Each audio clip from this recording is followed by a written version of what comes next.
Have you ever done everything right, hit your targets, stayed consistent, and still felt like you were falling behind? More effort, more pressure, but somehow worse results? Less clarity, less meaning? And that's not burnout, and it's not a motivation problem. It's something deeper. It's called Goodhart's Law.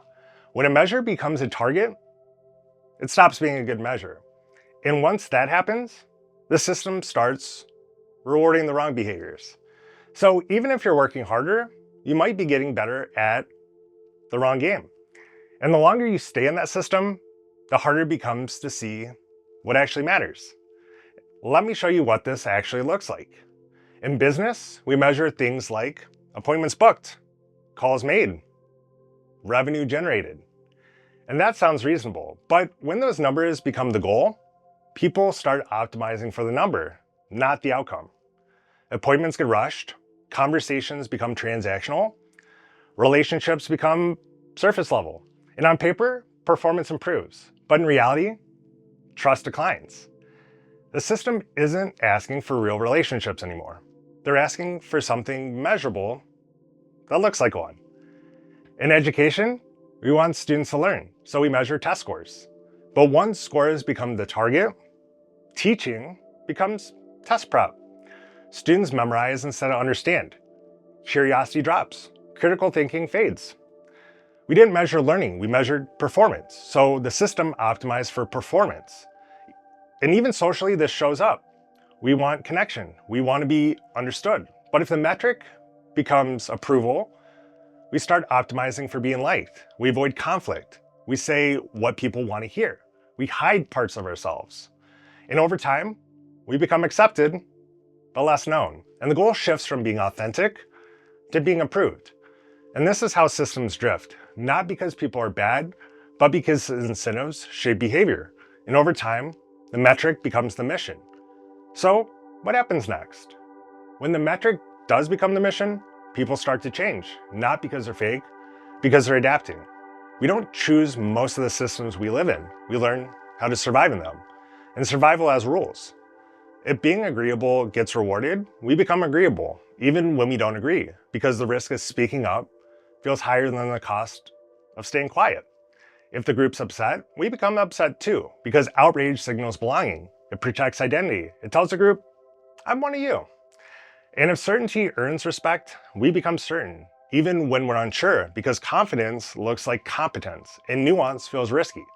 So over time, our efforts shift away from what's true towards what's safe, not towards effectiveness, towards approval. And eventually, this creates a deeper loop. We don't just act differently, we start to see ourselves differently. Our identity slowly reshapes around what the system rewards. Incentives shape behavior, behavior shapes identity, and identity protects the system. That's the loop. And at first, the reward feels good, and much better than the alternative. Rejection, conflict, alienation. So we adapt. We adjust how we act, how we speak, what we prioritize. We learn how to fit that system. And over time, we get better at it. So we repeat it. And eventually, something deeper happens. Those behaviors stop feeling like choices for us. They start feeling like who we are. This is something I'm good at. This is just how I think. This is who I am. But really, it's who you had to become to survive that environment. And now, the loop's complete.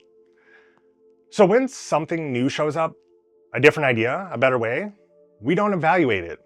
We resist it. Not because it's wrong, but because it threatens the version of us that the system rewarded, because it feels destabilizing. And this is how people get stuck. Not because they lack awareness, but because their identity is tied to the system that they're in. So if systems shape behavior and behavior shapes identity, how do we break this loop? Well, you don't remove the pressure, you understand it. And you really ask these three questions. What is actually being measured? What behavior does this reward? And is this aligned with reality or just optics? Let's make it real for you. If your job measured appointments booked, then appointments are the metric. Not relationship quality, not long-term trust. So what behavior does this reward? Volume, speed, activity that looks like progress, even if it doesn't create value. And once you see that, something shifts. You stop asking, why am I doing this? And start asking, what's this optimizing for? Sometimes the answer is value, and sometimes it's optics. Showing activity, justifying budgets, proving movement, and that clarity matters because these questions don't remove the pressure, they remove the confusion. And when the confusion drops, you stop reacting emotionally and start thinking logically. Now you can choose where to invest your effort, what to take seriously, what to detach from, and over time, what environments you actually do belong in, because the healthiest systems measure what matters. And the wisest people understand that metrics aren't truth, they're just indicators.